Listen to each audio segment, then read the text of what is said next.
Right, तो इस video का जो टॉपिक है that is graft and flap. ठीक है, अब हमने लास्ट वीडियो में ग्राफ्ट को भी डिस्कस किया था, हमने लास्ट वीडियो में फ्लैप को भी डिस्कस किया था। इनको फिर अब हम फर्दर डिस्कस करने वाले हैं। डेफिनेशन क्या है ग्राफ्ट की? It is the transfer of tissue from one side to another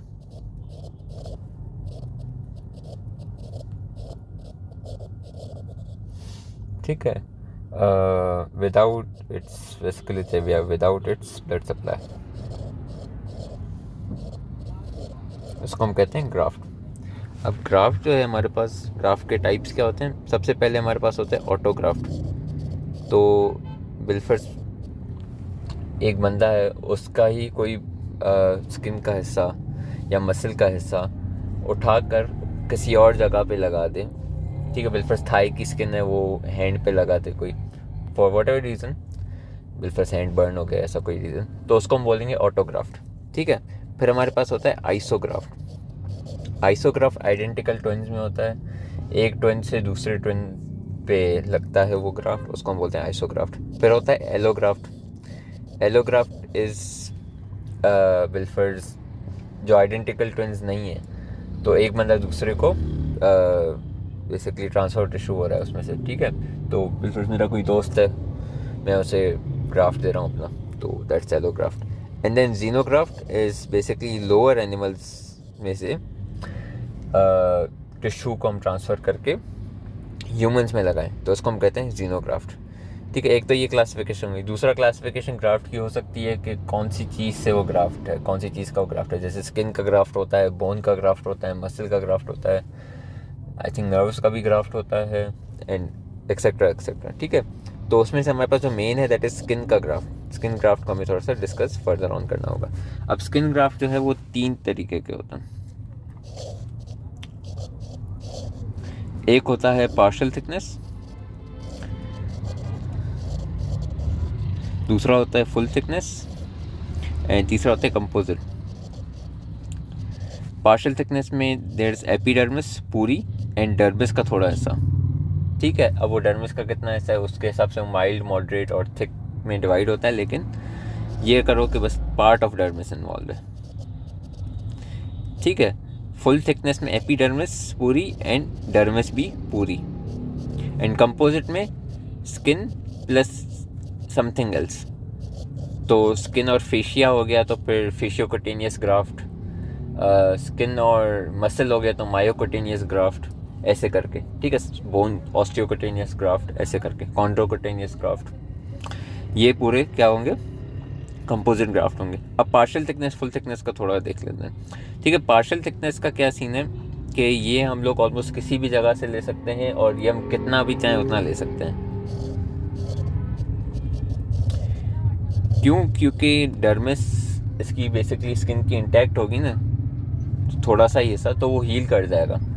ठीक है, इजीली हील कर जाएगा। फुल थिकनेस में आपका डिफेक्ट बनेगा, एंड उसमें फिर आपके पास 2 चॉइसेस हैं। या तो बेसिकली रिकन्स्ट्रक्टिव लेडर लगेगी उसमें, या तो आप करो कि जहाँ से आपने फुल थिकनेस से ग्राफ्ट निकाला है तो उसको आप या तो हील करने के लिए आप उसको क्लोजर कर दो, या फिर उसकी जगह फिर कहीं और से क्या बोलते हैं पार्शियल थिकनेस का ग्राफ्ट लगा दो, क्योंकि आपने फुल स्किन निकाली है ना उधर से, तो फिर इसलिए फिर वो उसको हील करना पड़ता है। ठीक है, तो इसलिए आप ये ज़्यादा नहीं ले सकते हो। सही है। Second thing for partial thickness, और it is also known split thickness, इसके जब भी आप ये निकालोगे ना, तो इनिशियली अब इसका डर्मिस का थोड़ा सा हिस्सा है, तो इसमें जो हमारे पास एक चीज़ होती है जिसको बोलते हैं प्राइमरी कंट्रैक्शन, निकालने के बाद डायरेक्टली कंट्रैक्ट होता है, इसमें ये कम होता है। ठीक है,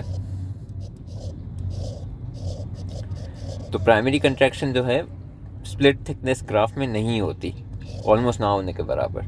लेकिन सेकेंडरी कंट्रैक्शन मतलब कि जब हमने ग्राफ निकाल के किसी और जगह लगा दिया फिर वो कंट्रैक्ट होगा, तो फिर ये इसलिए हम लोग पार्शियल थिकनेस का ग्राफ्ट अक्सर फेस पे नहीं लगाते, क्योंकि एस्थेटिकली बहुत बुरा लगता है, क्योंकि सेकेंडरी कंट्रैक्शन होगी तो फिर वो उधर कंट्रैक्चर फॉर्मेशन ज़्यादा हो सकती है। ठीक है, एंड बनस्पत फुल थिकनेस ग्राफ्ट और दी कॉन्ट्ररी इसका उल्टा है। तो फुल थिकनेस ग्राफ में प्राइमरी कंट्रैक्शन होगी एंड सेकेंडरी कंट्रैक्शन कम होगी। क्योंकि इसकी डर्मिस इंटैक्ट है, तो जैसे ही निकालोगे तो वो छोटा हो जाएगा। आपने 4 सेंटीमीटर का निकाले, वो 2 सेंटीमीटर का हो गया, लेकिन फिर लगाने के बाद वो 2 सेंटीमीटर का ही रहेगा। सही, तो ये फुल थिकनेस ग्राफ्ट का आ गया। अब हम डिस्कस करते हैं ग्राफ्ट की इंडिकेशंस क्या क्या हो सकती हैं, कि किस किस बंदे को हम लोग ग्राफ्ट लगा सकते हैं, किस किस वजह से हम लोग ग्राफ्ट लगा सकते हैं। तो इंडिकेशन इसकी 3 है: बर्न, ट्रॉमा और ट्यूमर। ठीक है, ट्यूमर अगर हमने इंसाइज कर दिया तो उसका कोई डिफेक्ट हो गया, तो उस वजह से हम लोग ग्राफ्ट लगा सकते हैं। अब ये तो होगी इंडिकेशन। कॉन्ट्रा इंडिकेशन की क्या है? एक तो ये कॉन्ट्रा इंडिकेशन है कि जो स्ट्रेप्टोकोकस पायोजेन है, that is your beta haemolytic streptococci है।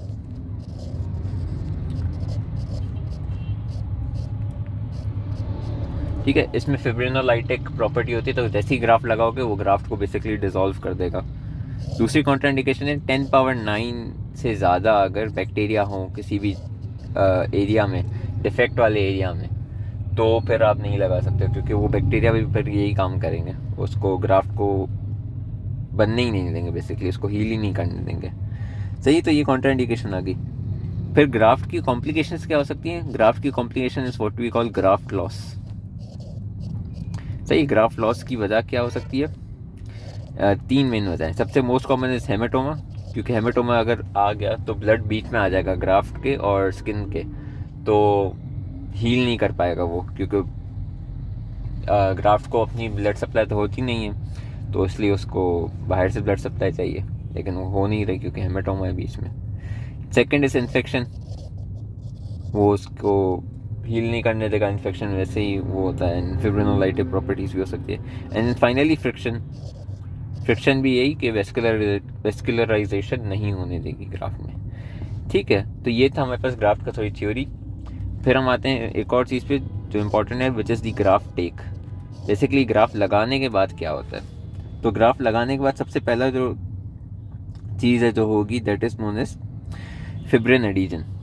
तो फिब्रिन वगैरह उस ग्राफ्ट को उधर फर्मली अडियर कर देंगे। ठीक है, देन क्या होगा कि ग्राफ्ट थोड़ा सा स्वेल होगा, जिसको हम बोलते हैं सीरम इम्बाइबिशन। ठीक है, सिंस वो न्यूट्रिएंट्स वगैरह लेगा, अभी वेसल से नहीं बनी, लेकिन वेसल बनने से पहले ही वो सीरम वगैरह से न्यूट्रिएंट लेगा, तो फिर वो स्वेल अप होगा। ठीक है, ये 3 दिन बेसिकली इसको लगते हैं होने में। फिर हमारे पास आ जाता है नियोवेस्कुलराइजेशन and रीवेस्कुलराइजेशन।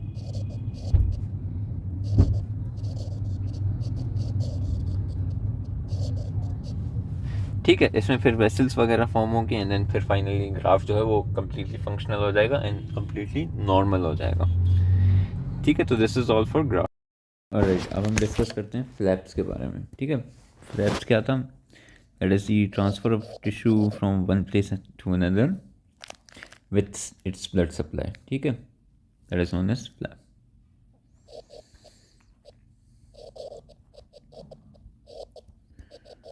From one side to another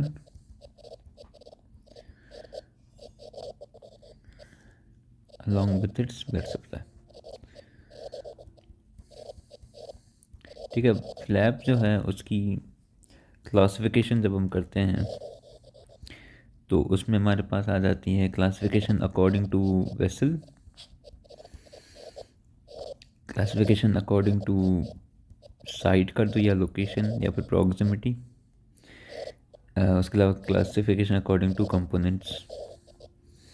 ठीक है, अब अकॉर्डिंग टू वेसल में हमारे पास आ जाता है एक्सियल पैटर्न फ्लैप और रैंडम पैटर्न फ्लैप।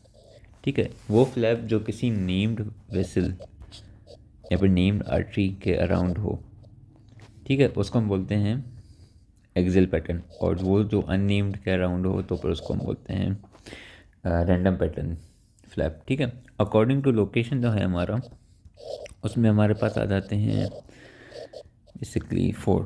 एक होता है लोकल, जो बेसिकली उसी एरिया के बिल्कुल सामने होता है, डिफेक्ट है बिल्फर्स तो उसके सराउंडिंग्स के ना उसको ही हम यूज़ करके बेसिकली डिफेक्ट को ख़त्म करते हैं। तो उसमें बेसिक उसका प्रोसीजर वगैरह जो भी है ना, उसकी मैं एक लिंक भेजूँगा, उसमें सारे बेसिकली फ्लैप के प्रोसीजर्स वगैरह वो दिए हुए हैं, वो देख लेना, काफ़ी अच्छी वीडियो है, तो उसमें अच्छा खासा कवर भी हो जाएगा।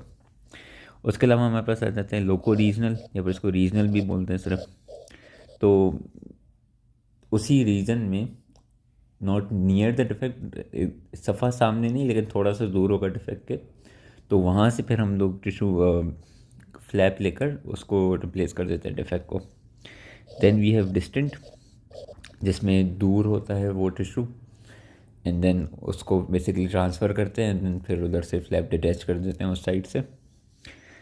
And finally we have free flap. Free flap में क्या होता है कि बेसिकली हम लोग वो टिशू पूरा ही डिटैच करते हैं। यूजुअली फ्लैप जो होता है ना वो अटैच्ड होता है विद दी स्किन, तो फर्स्ट यहाँ से ओरिजिनल साइड से हमने लिया था ये, तो ये अटैच्ड होगा, ठीक है, एंड देन फिर वो डिफेक्ट को कवर करेगा इन ऑल दीज थ्री।